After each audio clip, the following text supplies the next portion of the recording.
All right, the points of focus in this module: commitment of traders, weekly range contraction, and daily range contraction.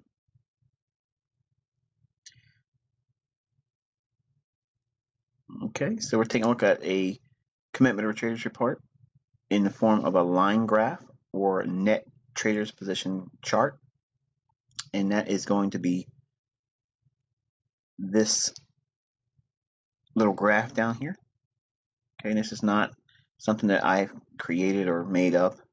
This is a long-standing staple in technical analysis.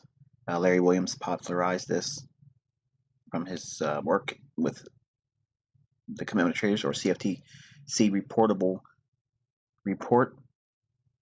And the commercials, this red line, you see commercial speculators.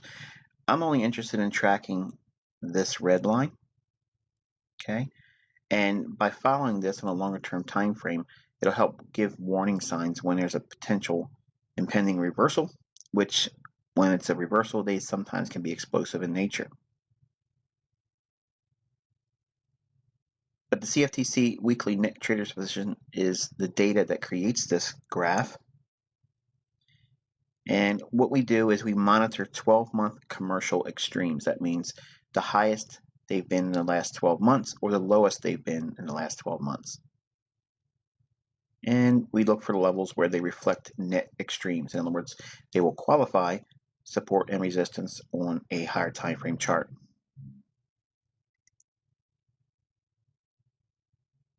Okay, so let's take a closer look on how we can use this information. First, we have to draw in our zero line here. So the zero line delineates anything above the zero line. The traders that would be depicted with their respective colors, like the blue speculators, they're usually, street money. They have no idea what's going on. And the large speculators are the green. Okay, they're going to be diametrically opposed to the commercials. Now, it does not mean that they're wrong. It just means that they are the ones that are trend following in nature. You can see as the market dropped lower on the euro, the green line depicts that the large speculators were selling short. So below this zero line, they are sellers. Above it denotes buying. So we can see the commercials were buying all through this decline. Now, right away, you're probably saying, well, how's this useful? We want to look at trend, and we also want to look at key levels that the commercials support. This low here, they had the largest position of longs on at the time, and the market created a low.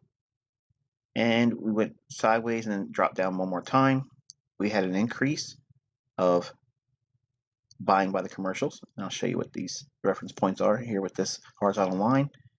And I'll add our first area of buying interest by the commercials. And the second one here. See, they're ramping up this big jump up in the red line. And another one over here where they're above the zero line. And we're at that same level. So they are above the zero line and we're at that old level that's bounced before. So this could be a key support level. Now notice that they are giving you insight that you otherwise wouldn't glean. If you look at just simple classic support resistance theories, again, it takes you back to the question, which support, which resistance. So from a higher time frame standpoint, this is one of the things I like to teach because it gives you a context behind support and resistance levels that, in my opinion, are key. Now, with this understanding, okay, we know that they have been bullish all this time, long period of time. For like 2 years, they were buying, building up large positions, and then we had a rally up. Notice that this reaction off here was below these two equal lows. Not surprisingly, this move up has taken us above these two relatively equal highs.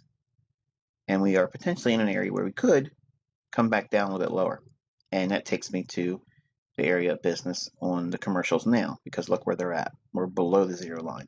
So they may be indicating a longer term shift in the direction on the euro. We could see it come down a little bit lower. So this is a warning flag, if you will, to monitor what the euro is most likely going to do, at least from a long-term standpoint. The commercial traders, folks that are long-term hedgers, they're already hedging in some bearishness on the euro dollar.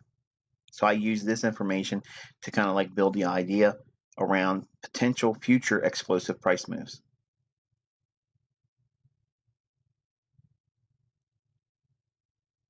Okay, next we're going to talk about the weekly range contraction.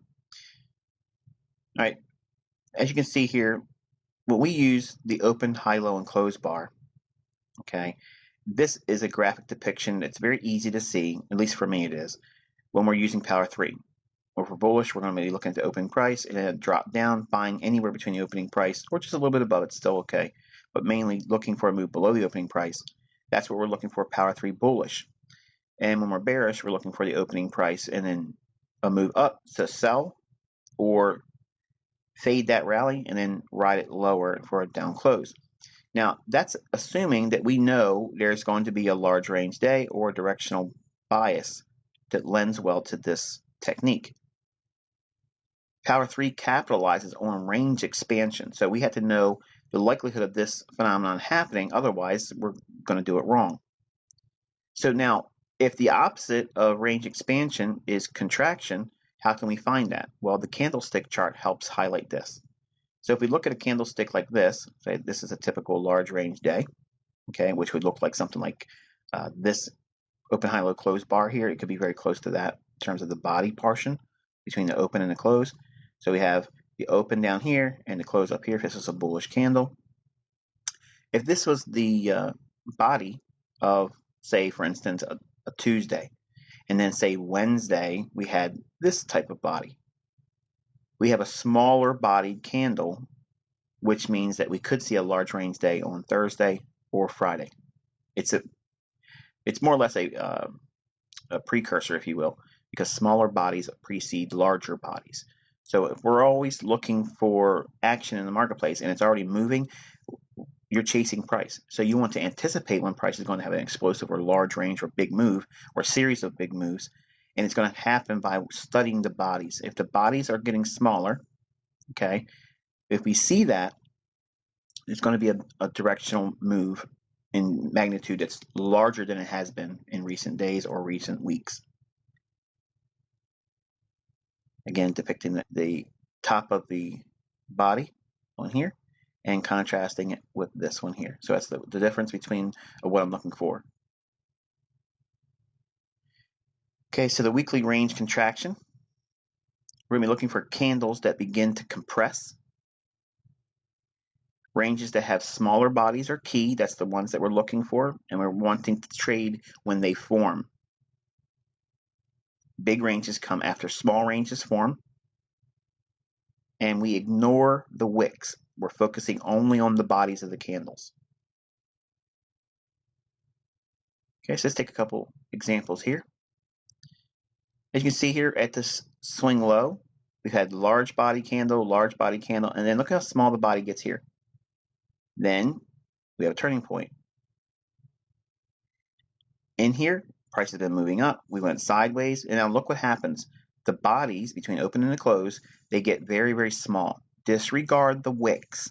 Okay, try to block that out. Focus only on the open and close relationship.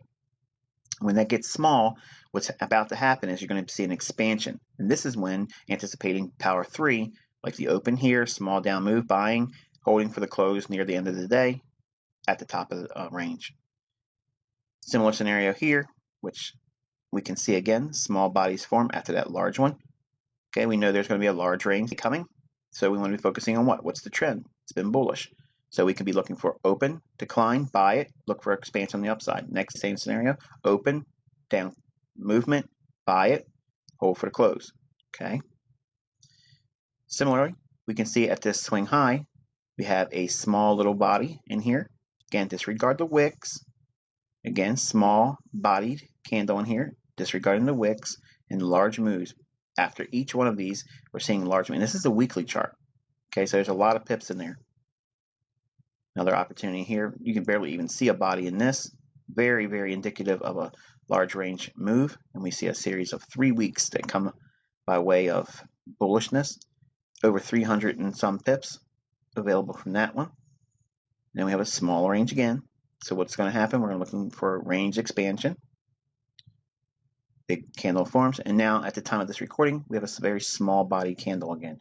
So weekly range has been compressing, so we're looking for a large weekly range next.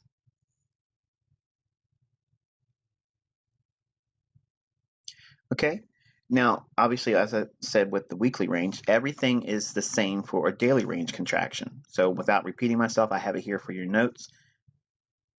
But let's take a look at a couple of examples from the daily perspective. Okay, we can see up in here, after the swing high, we have a very small body candle. Disregard the wick. We don't care about that.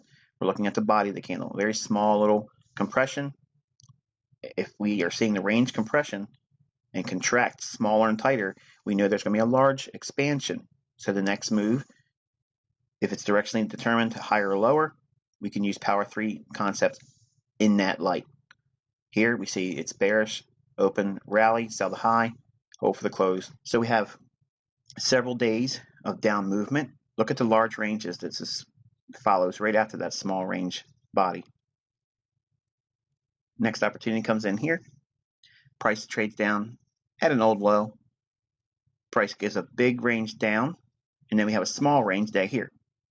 Okay, so it's an inside day relative to the body. Okay, this is my insight on inside days. I don't care about the wicks. Okay, most trading teaching circles, authors, gurus, whatever, they would never classify this as an inside day because we have this long wicked portion of the candle that went below the previous day. So that would negate this being called a inside day. But from the standpoint that I'm teaching, range expansion and contraction, this is in fact an inside day. Okay, so that means there's going to be a large range expansion or a series of movement that's directional after this day forms. We see that here, several up close days, okay, and creates a swing high. Range gets small here, so we know that there's going to be another series of movement. We have down closed candles. Right in here, we have small ranges relative to what's happened recently, okay? So there's a rule of thumb I use. I want to see what's happened if it's a daily chart. I want to see what's happened in the last 5 to 7 days. Okay, I look back about 5 to 7 days for range contraction and expansion. So that filter for volatility on a daily chart, you want to look at about 5 days, which is typical trading week, but then I also use 7 days because I may have to look back into the previous week as well. And that gives me this whole criterion here, and we can see that there's a large range day in the last 7 days here. So that means these are relatively small in comparison. So we know there's going to be an expansion due. Large range day, and then we go smaller. Okay, looking back, we have a large range day here. So these are relatively small. So we know what's coming. Large range days, big range day. Okay, down here at an old low, we trade below that low, and now look what happens. We have small ranges. Barely any range here at all. Big expansion on the upside, and then we go into a small range here. Big ranges come, and then right in here, after a swing high, small little body, okay? Again, disregard the wicks. They'll trip you up. That's all stop running. On both sides of the marketplace, they're taking all the traders out, right back into the middle. And then the big move takes place down. Explosive price action on the sell side, reaching for an old low, rejection. And now, at the time of this recording, last Friday, we have a small range body again. So we know there's going to be expansion due coming in the next couple days. So we would look for large range days to form. So as a trader, we want to see movement. And by having a study of when that movement is expected, not just where to buy, where to sell, you have to have an expectation for magnitude and velocity. How much can the move be seen before it happens? Is there going to be excitement? And is it going to be animated, if you will? And what I do is I look for when things are getting quiet. That means the traders are going to get bored with it. And when they're not paying attention to it, it takes off. And then everybody else in the retail world will chase it once it's expanding. I want to be in before the big move happens because I'm most likely going to be in while it's expanding up long or expanding lower and being bearish.